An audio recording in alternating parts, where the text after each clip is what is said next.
Nii, head kolleegid, mängin püstolreporterit ja käin iga laua juurest läbi ja nopin üles kõige olulisema mõtte, mis teie arutelust kõlama jäi ja mikrofoni käest ära ei anna. Sa ei anna? Ei, Monika ei lubanud anda mikrofoni käest ära. Ma lihtsalt viskan siis intriigi üles. Palun tähelepanu. Me rääkisime sellest, et... Palun tähelepanu teistes laudades ka. Me rääkisime sellest, et robotil ei ole emotsioone. Ja see oli kuidagi väga esil, et meie arvasime siin, et aga robot tekitab emotsioone. On üks huvitav asi, mida koolitustes kasutada. Ülejäänud paneme sinna dokumenti siis kirja. Aga muidugi rääkisime inimeste väärtusest ja kõigest muust. Emotsioonideta ei ole meil ka ju mälu, nii et see on väga oluline. Jaa, aga vaadake, kas möödasõitud pakirobotit, me kõik lehvitame talle toredasti. Absoluutselt. Ta on ju nii nunnu. Aitäh, Alliki. Nii, järgmine laudkond. Ja palun, kõige olulisem mõte. Kõige olulisem mõte on võib-olla see, et me küll koolitame ennast ja naudime seda, aga väga paljudel kordadel peale lõunapausi tõuseme püsti ja vaatame, kuidas oma muud elu edasi korraldame. Ehk siis oma vastutus koolitustel osalemisel on praktiliselt 0. Et siin peaks see sotsiaalne vastutus tõusma, et ka mingi sümboolne, kas või hea tegevuslikul eesmärgil suunatud oma osalus peaks koolitustel olema. Tasuta koolitus on liiga palju ja tasuta ei tundu kvaliteetne. Väärtustatav siis. Kes teie lauast? Kaido? No nii.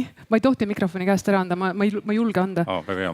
Esoteerika levika meie puhul on üks oluline probleem. Ehk see sama, millest räägiti, et tõendipõhise teadmuse eristamine arvamuspõhisest. Ja mida teha? Üks on mõtlev õppija, oleks midagi kõige parem. Siis tehakse praegu täiendkoolitusasutuste kvaliteedimärki. Oleme rääkinud seal, et võib-olla saab seda kuidagi arvesse võtta, aga siis tekib küsimus, kes otsustab, mis on esoteerika, mis ei ole. Siis ühisarvamuse kujundamine, kes veel mäletab 90. alguses sellist firmat nagu Human, mis oli baseerus siis Hubarti scientoloogiale. See tegelikult söödi psühholoogide poolt välja Eestist. Osades riikides on keelatud. Et on võimalik küll arvamust kujundada. Ja kutsega koolitajad kindlasti on üks variant ja siis toodi väga hea nende selle õpetajate täiendkoolituse kohta HITSA.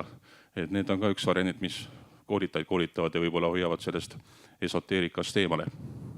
Keelatud viljad pidid kõige magusamad olema ja huvipakkuvamad, nii et võib-olla peaks just nagu letti lööma selle esoteerika ja näitama, kui rumal alternatiiv see on. Aitäh! Nii, võtame siis teid ette.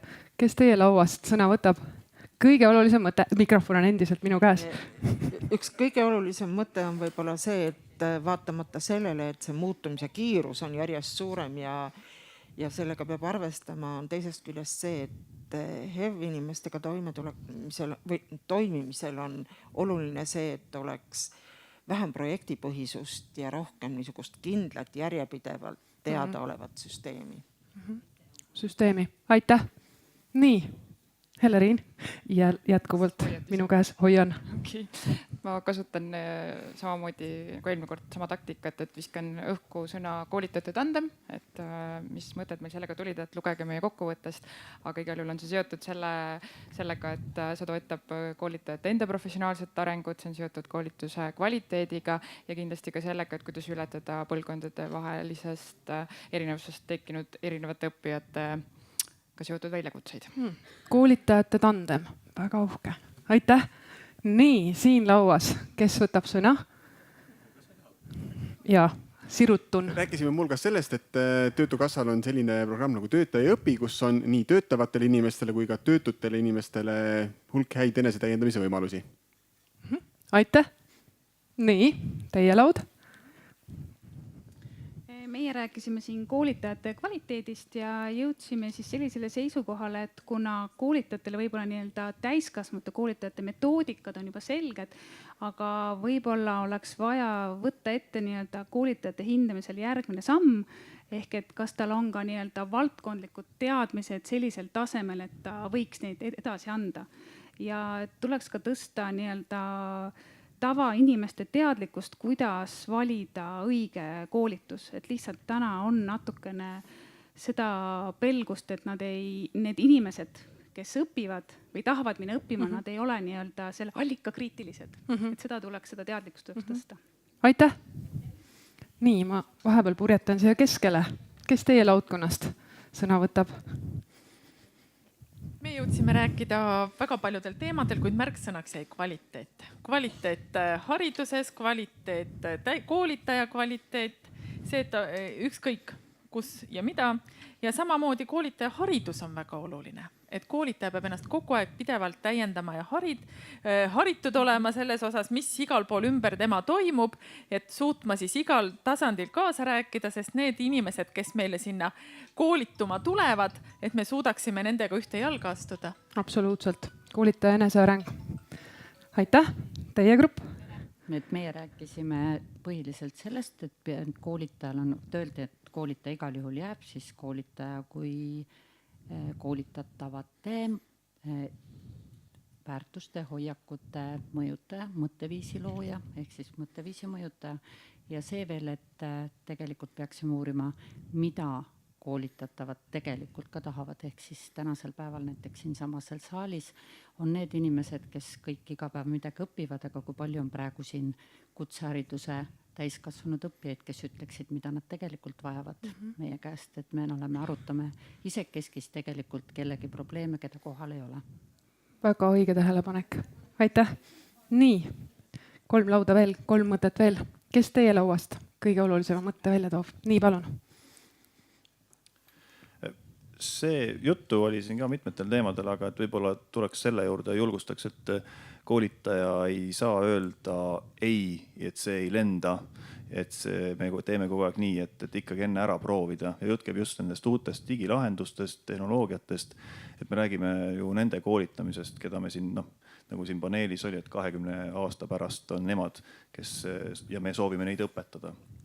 Mis tähendabki nagu seda ja mul endal tekkis vahepeal sama mõte, et aga paneelis ei olnud ühtegi nooremat kui 20 või isegi võib-olla nooremat kui 25, auditooriumis samamoodi, et tegelikult julgeme küsida ka nende käest ja kui nemad ütlevad, et ei, et YouTube'ist õppimine on väga hea ja see, et Fortnite'i mängimine arendab mul ka nii-öelda motoorset oskust, siis ärme seda nagu pahaks pane ja nad suhtlevad tegelikult väga edukalt online ja rahvusvaheliselt. See ongi uus suhtlemistasand. Aksepteerime seda, et kui me ütleme, et ei, et ainult face to face või näost näkku suhtlemine on see, mis on kõige õigem, siis me juba blokime ennast ära. Oleme avatud, anname nagu võimalust nendele uutele asjadele ja proovime ära ja siis kommenteerime. Tõdemus, et noored on hukas, ei muutu mitte kunagi. Just seda, see on kõige hullem asi, mida saame öelda. Absoluutselt, ärme siis ütle, lepime kokku. Nii, aitäh, teie laud. Meie rääkisime ka koolituste ja koolitajate kvaliteedist ja mõtlesime ka aastale 2035. Aga praegu, kus Eestis on teadaolevalt majandustegevusteate esitanud üle 1100 koolitusasutus, on hästi raske valida tõesti sellel õppijal, et missugused on siis kvaliteetsed koolitused ja head koolitajad. Ja siis me mõtlesime selle peale, et võib-olla võiks olla üks niisugune keskkond, kus saavad õppijad anda ausat tagasisidet ja mida siis kõik inimesed võiksid näha, et mitte loomulikult ainult negatiivset, vaid ka ikkagi positiivset tagasisidet.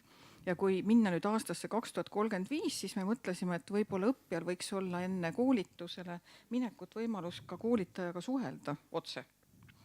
Ja koolitaja peaks kindlasti jääma oma ekspertiisi juurde ja nende meetodi juurde, mida ta kõige paremini valdab.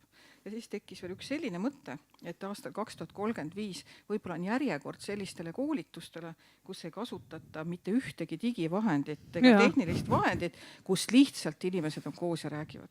Arhailine meetod, eks ole, räägime omavahel ja saame kokku ja arutame. Aitäh, Tiia. Nii, ja viimane laud. Kes teie poolt sõna võtab?